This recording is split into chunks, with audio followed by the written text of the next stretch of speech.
Vanessa, a esta hora vamos al búnker de la Fiscalía porque hay detalles a esta hora del caso de Yulixa Tolosa. Jenny Angarita. Carolina, muy buenas tardes y mucha atención que la Fiscalía General de la Nación acaba de confirmar que fue hallado a un costado de una carretera en el municipio de Apulo, Cundinamarca, un cadáver que cumple con las características físicas de Yulixa Tolosa, quien recordemos desapareció el miércoles 13 de mayo de un centro de estética en el sur de Bogotá. El cuerpo va a ser trasladado en las próximas horas al Instituto Nacional de Medicina Legal para garantizar la verificación de el cadáver. De otro lado, se conoce que a esta hora se adelanta las diligencias de inspección técnica de cadáver por parte de la SIJIN de la Policía Nacional. Es una noticia en desarrollo. Bueno, y es una noticia muy importante, pero la Fiscalía no lo confirma, pero dice que cumple con las características, ¿no?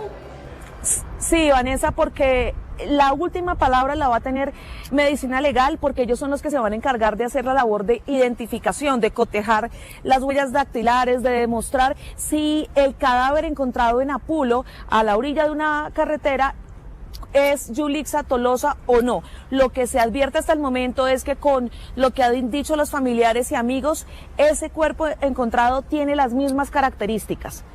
O sea, que podría ser, porque más temprano teníamos la información del río Tunjuelito y el descarte de esa posibilidad, que el cuerpo que encontraron en el río Tunjuelito no era el cuerpo de ella. Está activado el Gaula, la SIJIN ha sido una prioridad de todas maneras para la alcaldía de Carlos Fernando Galán y a juzgar por lo que nos están contando, pues podría ser ese cuerpo que apareció en Apulo, Cundinamarca. Vanessa, sobre todo teníamos Fraile. Información de los movimientos del vehículo. Y ese vehículo, pues a muchas personas sí les llamó la atención que estuviera registrado en los peajes del sur y en los peajes del norte de Bogotá.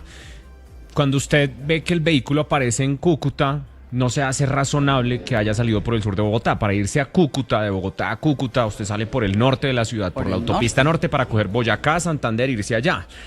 Pero en los seguimientos que hace la policía y donde aparece registrado el vehículo, están también los peajes del sur de la ciudad. Entonces, lo que estamos viendo coincidiría con ese patrón de movimiento del vehículo. Salen primero hacia el sur, van hacia el municipio de Apulo, regresan a Bogotá y toman camino hacia la frontera. No me parece tan lógico, porque es que Apulo queda al sur. Al otro lado, dice, por eso. Esa es la vía que va a Girardot. Pero cuando... y si el carro lo encontraron en Cúcuta, para coger Cúcuta tienen que coger, haga de cuenta, la carretera que va a Tunja, a Paipa, luego a Santander, de ahí para arriba. Pero imagínense. Entonces, ¿qué que hicieron? ¿Bajaron y volvieron a subir? Sí, cuando encuentran el vehículo aparece registrado en dos, en el peaje de Andes, que es el del norte, y también en el peaje del sur. A mí eso me llamó mucho la atención la primera vez que lo vi, porque yo dije, bueno, fueron al sur, volvieron y se fueron para el norte. Pues acá esto encajaría dentro de las teorías que en este momento tienen las autoridades sobre cómo fueron los desplazamientos y qué pasó finalmente con Yulixa Tolosa. De todas formas, falta adicional. la confirmación de Medicina Legal, ¿no? Sí, ojalá. Sí, pero Vanessa, en el caso específico de Tunjuelito ya se conoció que fue un hombre el que se encontró y no una mujer, entonces por ese lado ya descartado. Sí, eso lo contamos aquí más temprano, que lo de Tunjuelita ya estaba confirmado, lo de Apulo parece, pero hay que confirmarlo con Medicina Legal una vez hagan la necropsia y el levantamiento de cadáver. Y lo que dice Fraile, el recorrido es muy absurdo, porque es de Bogotá salir hacia el sur y luego salir hacia el norte, hacia Cúcuta. Pero todo en esa muerte es absurdo, vulgar y absolutamente doloroso. 2:51. 2:53 minutos de la tarde. Uno de los hombres que más conoció al ex vicepresidente, ministro, concejal, hombre de Estado, Germán Vargas Lleras, quien falleció la semana pasada y lo despedimos con todos los honores aquí en este programa, es mi querido colega, compañero de trabajo de tantas oportunidades, Gerardo Aristizábal. Yo no había podido hablar con Gerardo en esta coyuntura del fallecimiento de Vargas Lleras, pero yo sé que él tiene el corazón muy roto porque además trabajó muchos años con él. Gerardo, me gusta saludarlo. Vanessa, gracias por la invitación. Carolina, Michelle, buenas tardes, a los oyentes y televidentes también. Fueron 7 años intensos, ¿no? Decía un colega nuestro, Fernando Quijano, director de la República, que eran varios doctorados los que yo había hecho en las mejores universidades del mundo. ¿Sobre todo en qué? En paciencia, en aprendizaje. En conocimiento y aprendizaje también. Era muy bravo Vargas Lleras en lo que se refiere a su conocimiento, ¿no? Lo que pasa es que en todos estos homenajes que le hicieron, últimas columnas, por ejemplo la de ayer, de María Isabel Rueda, que lo conocía muy bien, columnista del periódico El Tiempo y amiga personal del ex vicepresidente Germán Vargas Lleras, él era un hombre, yo creo que incomprendido, por eso no fue presidente de la República. Pero yo lo definiría, Vanessa, como un hombre de acción. Germán Vargas Lleras lo que decía lo hacía.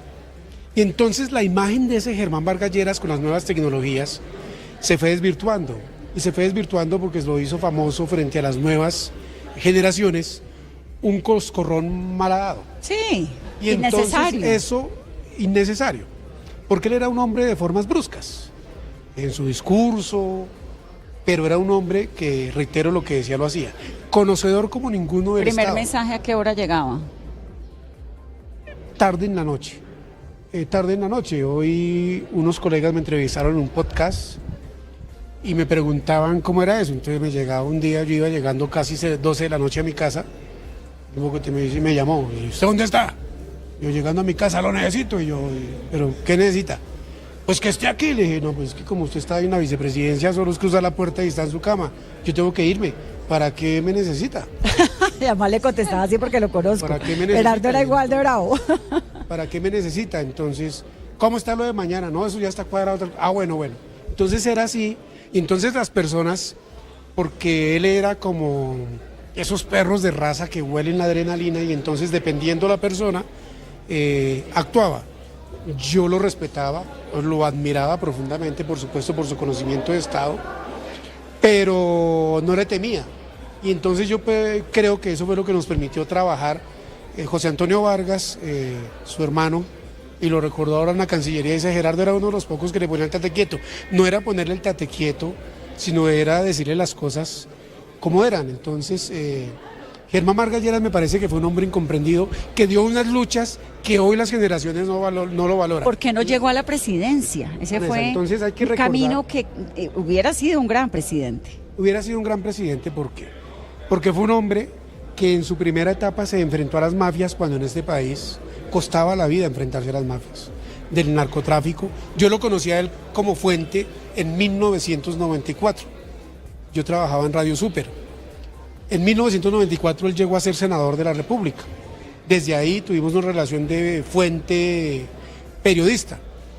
Y siempre lo vi, por ejemplo, yo saqué una chiva que fue que en el gobierno de Ernesto Samper iban a revivir la extradición con la presión de los Estados Unidos, con el embajador Mail Frechet, que fue una época dura de injerencia del gobierno de los Estados Unidos en Colombia, y cuando Samper decía, la extradición no está en la agenda del gobierno, pero por debajo, Carlos Medellín, ministro de Justicia, estaba en esas. María Emma Mejía, canciller, Germán Vargas Lleras, Piedad Córdoba y Luis Guillermo Giraldo estaban trabajando el acto legislativo que vivía la extradición. Ese Germán Vargas Lleras se enfrentaba a las mafias, puso la ley más fuerte contra la extinción de dominio, era un hombre que se enfrentaba a las mafias. Y después la gente lo conoció por sus obras sociales. Entonces, las los viviendas, el agua, las carreteras, los aeropuertos. Mire, Vanessa, cuando la gente hoy pasa por la vía que va hacia el eje cafetero y pasa por el túnel de la línea, malo bien ese túnel de la línea lo revivió ese señor que se llama Germán Vargas Lleras. Ay, los aeropuertos, yo siempre digo, yo que me la paso aeropuerto en aeropuerto, el de Pasto, el de Riohacha, el de Quibdó, el único que no fue el de Villavicencio, pero el resto todos son igualiticos. Eran 58 aeropuertos. Que eran los aeropuertos Vargas Lleras, claro. Y los hizo, y tuve la fortuna de trabajar con él durante 7 años, con él, y ver cómo planeó, por ejemplo, el Ministerio de Vivienda, Vanessa. El Ministerio de Vivienda lo planeó así. Era ministro del Interior y Justicia. Iba a haber la decisión del Ministerio de Justicia y del Interior. Después llegó Juan Carlos Esguerra del gobierno de Juan Manuel Santos a ser el ministro de Justicia y él pasó al Ministerio del Interior, que ya se habían dividido, que es la decisión. Él le dijo al después ministro Luis Felipe Henao, que había sido viceministro de Juan Lozano de Vivienda, antes y era el secretario general del Ministerio del Interior y Justicia, no molestemos más, prepárame un proyecto de ley, Luis Felipe. Estaba Germán Córdoba, hoy director de Cambio Radical, y yo en ese despacho, prepáreme un proyecto de ley que recoja lo de Brasil, lo de Chile y lo de México. Lo de México y lo de Brasil como lo que no se debe hacer, lo de Chile como lo que se debe hacer. Y ojo que lo del crédito constructor. Y llegó y dijo, ¿cuántas viviendas metemos? ¿Cuánto? ¿Qué meta? ¿30.000? ¿Qué meta? Y Luis Felipe le dijo cortico y dijo, no, 100.000. Y él se echó para atrás en su despacho y llegó y dijo, en su escritorio dijo, ¿usted se imagina uno entregándole una casa a una mamá de 5 o 6 chinitos que no tienen nada? Y eso fue posible. 103.000 viviendas, Vanessa. Sin un escándalo de corrupción, la gente acusa a Germán Vargas Lleras de un montón de cosas, como todo en política. ¿Le puede gustar o no le puede gustar? No puede olvidarse el legado que dejó en decenas de leyes, ¿Y el código de procedimientos. ¿Y a usted qué le dejó? Ahí me dejó una experiencia que fue, y él lo decía, si uno llega a cargos de poder es para restiarse, emplearse a fondo. Y eso lo hacía. Y era de esas personas que sabía destrabar las cosas. Entonces decía cosas como, ¿dónde radicó la carta del COMPES? No me vaya a decir que la dejó en recepción. No, la tenía que dársela directamente al ministro para que el ministro la tuviera, porque conocía al Estado y cómo el Estado obstaculiza un montón de cosas, Vanessa. Pues, y Gerardo, sabía destrabar las cosas. Yo me pongo contenta de tenerlo aquí, así sea un ratico a usted, que lo conozco, que es mi amigo, que sé que quedó un poquito huérfano con esa partida, que lo quiero tanto. Gracias por ayudarnos hoy también a recordar ese legado. Muchos años compañeros en CMI. ¿Usted y yo? Por ahí, ¿qué? ¿20 y pico? Yo empecé yo 48, empecé a los 20, luego 28. ¿Éramos compañeros hace 28 años? Sí, señora.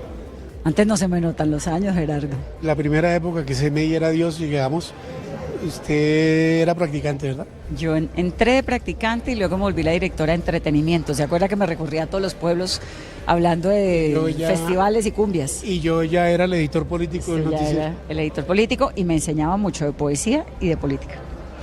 Lo quiero, mi Jerry. Gracias, Vanessa, gracias a ustedes, Carolina, Michelle, y a todos los televidentes y oyentes. Buena tarde. Voy a la pausa con este recuerdo bonito de Germán Vargas Lleras y estamos acá transmitiendo en el Foro Cambio Colombia 2026. Ya viene para acá el magistrado del Consejo Nacional Electoral, el doctor Cristian Quirós, para que hablemos de los 800 o más observadores internacionales que van a estar en las elecciones en Colombia, que son ahorita en 12 días.